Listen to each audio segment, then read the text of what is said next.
Hello every one.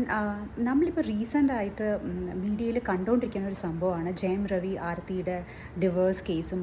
ഇന്നലെ ഞാൻ കണ്ടു ജയം രവി ആക്ച്വലി മീഡിയയുടെ മുമ്പിൽ വന്നിരുന്ന് ഭയങ്കര വിഷമത്തോടെ പറയുന്നുണ്ടായിരുന്നു, എന്നെ ഭയങ്കരമായിട്ട് സൈബർ ബുള്ളി ചെയ്യുകയാണ്, എനിക്ക് കുട്ടികളോട് സ്നേഹമില്ല എന്ന് പറയുന്നു, പിന്നെ എന്താ പറയുക, എനിക്ക് വേറെ റിലേഷൻഷിപ്പ് ഉള്ളതിനെക്കുറിച്ച് പറഞ്ഞിട്ട് എന്നെ വളരെ മാനസികമായിട്ട് വിഷമിപ്പിക്കുന്നു, അല്ലെങ്കിൽ എന്നെ വളരെ വൃത്തികെട്ട രീതിയിൽ പോർട്രേ ചെയ്യണം ആൾക്കാരുടെ മുമ്പിൽ, പബ്ലിക്കിൻ്റെ മുമ്പിൽ എന്നൊക്കെ പറഞ്ഞ് ഭയങ്കരമായിട്ട് ഇമോഷണലായിട്ടൊരു ഇൻ്റർവ്യൂ ഞാൻ കണ്ടു. അതിൽ യഥാർത്ഥത്തിൽ അയാൾ എല്ല് ചെയ്യായിരുന്നു, അതിൻ്റെ കൂടെ തന്നെ കരയുമായിരുന്നു. എനിക്ക് തോന്നിയൊരു കാര്യം എന്ന് വെച്ച് കഴിഞ്ഞാൽ I feel he's very genuine. വേറെ ഒന്നും കൊണ്ടല്ല, നോർമലി ആൺകുട്ടികൾക്കൊരു പ്രശ്നമുണ്ട്, അവർക്ക് എത്ര വിഷമം വന്നു കഴിഞ്ഞാലും അവരത് കാണിക്കില്ല. വേറെ ഒന്നും കൊണ്ടല്ല, അങ്ങനെ അവർ കരഞ്ഞാലോ അവർ ഇമോഷണൽ ആയാലോ എന്താ പറയുക, അവരുടെ ചെറുപ്പത്തിലേ അവർ പറഞ്ഞു കൊടുത്തിട്ടുള്ള ഒരു കാര്യം എന്താണെന്ന് വെച്ച് കഴിഞ്ഞാൽ, നിങ്ങൾക്ക് എത്ര വിഷമം വന്നാലും അത് കാണിക്കരുത്, നീ അത് കാണിച്ചാൽ നിന്നെ വീക്കായിട്ട് കൺസിഡർ ചെയ്യും എന്നുള്ളതാണ്. പക്ഷേ ഇതൊന്നും നോക്കാണ്ട് ഇന്നലെ ജയം രവി വന്ന് ആ മീഡിയയുടെ മുമ്പിൽ പറഞ്ഞ കാര്യങ്ങൾ ഇറ്റ് വാസ് വെരി ടച്ചിങ്. വേറെ ഒന്നും കൊണ്ടല്ല, ഒരു ഇപ്പം പറഞ്ഞ കാര്യങ്ങളിലൊക്കെ ഒരു ജെനുവിനിറ്റി എനിക്ക് ഫീൽ ചെയ്തു. പിന്നെ അയാൾ കുട്ടികളെ നോക്കണമെന്ന് പറയുമ്പോൾ അയാൾ പറയുന്നുണ്ട് ആക്ച്വലി, ഞാനാണ് കുട്ടികളുടെ ഫീസ് അടയ്ക്കുന്നത്, അല്ലെങ്കിൽ ഡെയിലി ഞാൻ എൻ്റെ മോൻ്റെ കൂടെ ചെസ്സ് കളിക്കാണ്ട്, അതൊക്കെ കാണിക്കുന്നത് എന്താണെന്ന് വെച്ചാൽ എത്ര സമയം അയാളുടെ കുട്ടികളുടെ കൂടെ സ്പെൻഡ് ചെയ്യേണ്ടതെന്നാണ്. മാത്രമല്ല എത്ര ഇമ്പോർട്ടൻ്റ് ആണ് അയാളുടെ കുട്ടികൾ അയാൾക്കെന്നുള്ളതാണ് അല്ലേ. നോർമലി ആൾക്കാർ മനസ്സിലാക്കാത്തൊരു കാര്യം എന്താണെന്ന് വെച്ച് കഴിഞ്ഞാൽ, ഇപ്പോൾ ഇങ്ങനത്തെ ഒരു ഡിവോഴ്സ് കേസൊക്കെ നടക്കുന്ന സമയത്ത് ഭാര്യയും ഭർത്താവും മാത്രമല്ല ഇതിൽ വിക്ടിംസ് ആവണത്, അവരുടെ കുട്ടികളുമാണ്. എന്താണെന്ന് വെച്ചാൽ ഇപ്പം കുട്ടികൾ സ്കൂളിൽ പോകും, അപ്പോൾ അവരുടെ അടുത്ത് പല ക്വസ്റ്റ്യൻസും ആൾക്കാർ ചോദിക്കും അല്ലേ, അവരുടെ തന്നെ ഫ്രണ്ട്സ് തന്നെ ചോദിക്കുമ്പം ഇതെല്ലാം അവർക്കൊരു വല്ലാത്തൊരു വിഷമം ഉണ്ടാക്കുന്ന കാര്യങ്ങളാണ്. അപ്പം ഇങ്ങനത്തെ ഒരു അഗ്ലി ഫൈറ്റിന് പോകുന്നതിന് മുമ്പ് രണ്ടുപേരും ചിന്തിക്കണം, ഇവിടെ നിങ്ങൾ മാത്രമല്ല വിഷമിക്കുന്നത്, നിങ്ങളുടെ കുട്ടികളും കൂടെ ആണെന്ന്. അപ്പോൾ കുട്ടികളോട് നിങ്ങൾക്ക് ഇഷ്ടമുണ്ടെന്നുണ്ടെങ്കിൽ നിങ്ങൾ എന്താ ചെയ്യേണ്ടതെന്ന് വെച്ച് കഴിഞ്ഞാൽ, ഇങ്ങനത്തെ അനാവശ്യമായിട്ടുള്ള നിങ്ങളുടെ പേഴ്സണൽ കാര്യങ്ങൾ, എന്തുകൊണ്ടാണ് നിങ്ങളൊരു ഡിവേഴ്സിന് തീരുമാനിച്ചത്, അല്ലെങ്കിൽ എന്തുകൊണ്ടാണ് നിങ്ങൾ ആ ഒരു കൺക്ലൂഷനിൽ എത്തിയെന്നുള്ളത് എന്താ പറയുക, മീഡിയയുടെ മുമ്പിൽ വെച്ച് അത് പരസ്യമായിട്ട് പറഞ്ഞ് അങ്ങോട്ടും ഇങ്ങോട്ടും ചെളി വാരി ഇടാണ്ടിരിക്കുക എന്നുള്ളതാണ് ഏറ്റവും the least you could do for your kids. ഇവിടെ ഞാൻ ജയം രവിനെ ആക്ച്വലി ബ്ലെയിം ചെയ്യില്ല, വേറെ ഒന്നും കൊണ്ടല്ല. അയാൾ എനിക്കൊരു കുറേ നാൾ അയാൾ സൈലൻ്റ് ആയിരുന്നു, അയാൾ അങ്ങനെയൊന്നും പറഞ്ഞിട്ടൊന്നുമില്ല, എന്തുകൊണ്ടാണ് അയാൾ എന്താ പറയുക ഡിവേഴ്സിന് പോയെന്നുള്ളതോ അങ്ങനത്തെ കാര്യങ്ങളൊന്നും അയാൾ സംസാരിച്ചിട്ടില്ല. He was very quiet. I really respect him for that. പക്ഷേ എനിക്ക് തോന്നുന്നു ഒരു സ്റ്റേജ് കഴിയുമ്പോൾ ആൾക്കാർക്ക് ഫീൽ ചെയ്യാൻ തുടങ്ങും അല്ലേ, അൺനെസറി ഐ ബീൻ ബുള്ളീഡ്, എന്താ പറയുക, കെനീഷനെ ബുള്ളി ചെയ്യണു അല്ലെങ്കിൽ ഇയാളെ ബുള്ളി ചെയ്യണു. I'm not talking about Keneesha, അത് നമുക്ക് ആവശ്യമില്ലാത്ത കാര്യമാണ്. I'm talking only about Jayam Ravi, ആർത്തി രവി ആൻഡ് ദ കിഡ്സ്. ഞാൻ കെനീഷനെ ഇതിലേക്ക് വലിച്ചയക്കുന്നില്ല. അപ്പം ഇങ്ങനെ ഒരു സ്റ്റേജ് വരുമ്പം, ഒരു സാച്ചുറേഷൻ പോയിൻ്റ് എല്ലാവരുടെ ലൈഫിലെത്തും, അവർക്ക് തോന്നും ആക്ച്വലി ഇനി ഇത് മതി, ഇതിൽ കൂടുതൽ ഞാൻ റെസ്പോണ്ട് ചെയ്യാണ്ടിരുന്ന ഇതെനിക്ക് തന്നെ ബാക്ക് ഫയർ ചെയ്യുന്നത്. ഇന്നലത്തെ മീഡിയ കവറേജ് കണ്ടപ്പോൾ എനിക്ക് തോന്നിയൊരു കാര്യം, അത് അയാൾ കുറേ നാൾ അങ്ങനെ വിഷമിച്ച് പറയാൻ വെച്ചിരുന്ന കാര്യങ്ങളാണ് അയാളിതിൽ പറഞ്ഞതെന്നാണ് എനിക്ക് തോന്നിയത്.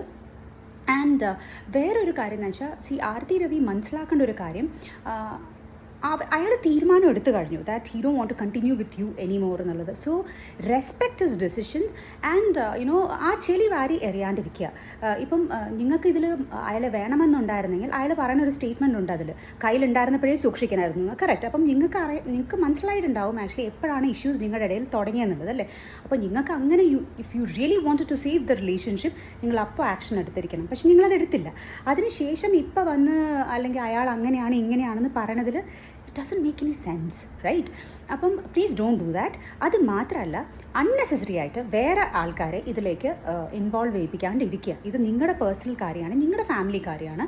സോ ഖുഷ്ബുവിനെ മാതിരിയോ അല്ലെങ്കിൽ വേറെ ആക്ട്രസിനെയൊന്നും why you want to involve them into your relationship issues, അത് ആവശ്യമില്ലാത്ത കാര്യമാണ്. So don't do that.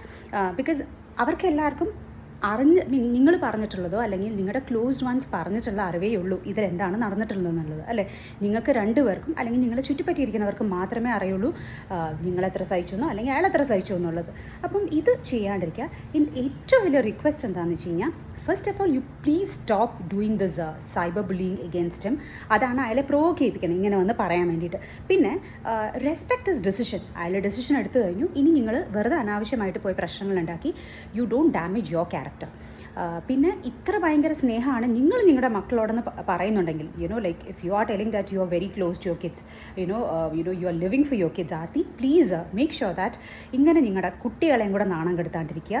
Respect his decision and പീസ്ഫുള്ളായിട്ട് ഡിവേഴ്സ് ചെയ്ത് എന്താ പറയുക, രണ്ടുപേരെ പാടി നോക്കി പോവുക. അല്ലാണ്ട് അൺനെസറി കൊച്ചുങ്ങളെ വലിച്ചയച്ച് പ്രശ്നങ്ങൾ ഉണ്ടാക്കാണ്ടിരിക്കുക. ഈ ഒരു വിഷയത്തിൽ ഐ റിയലി സപ്പോർട്ട് ജയം രവി. വേറെ ഒന്നും കൊണ്ടാ എനിക്ക് തോന്നിയൊരു കാര്യം, അയാൾ ജെനുവൻ ആണ്. എനിക്ക് തോന്നി, this is my personal opinion, അയാൾ വളരെ ജെനുവൻ ആയിട്ടുള്ള ഒരാളാണ്.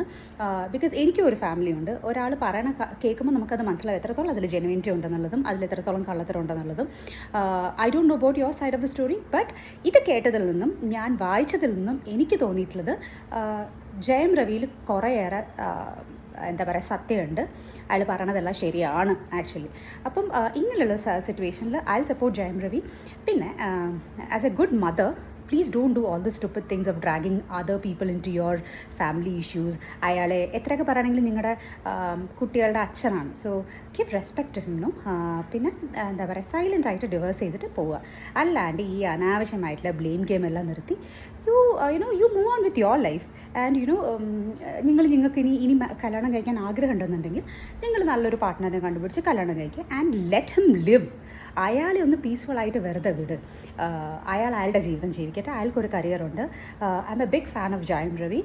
ഇത് ഒരു ഫാൻ എന്നുള്ള രീതിയിൽ പറയണതല്ല, ആസ് എ ഹ്യൂമൻ ബീങ് എന്നുള്ള രീതിയിൽ എനിക്കിത് പറയണമെന്ന് തോന്നിയുകൊണ്ട് പറയുകയാണ്. അപ്പം എന്താ പറയുക, അയാളൊന്ന് ജീവിക്കാൻ അനുവദിക്കൂ.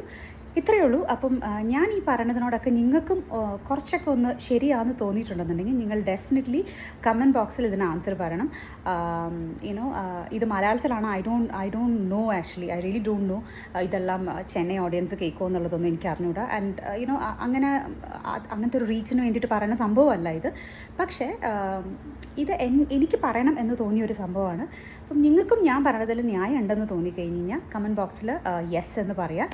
അപ്പോൾ അടുത്ത ആഴ്ച ഇനി വീണ്ടും ഒരു വീഡിയോ ആയിട്ട് കാണാം. അതുവരെ ബൈ.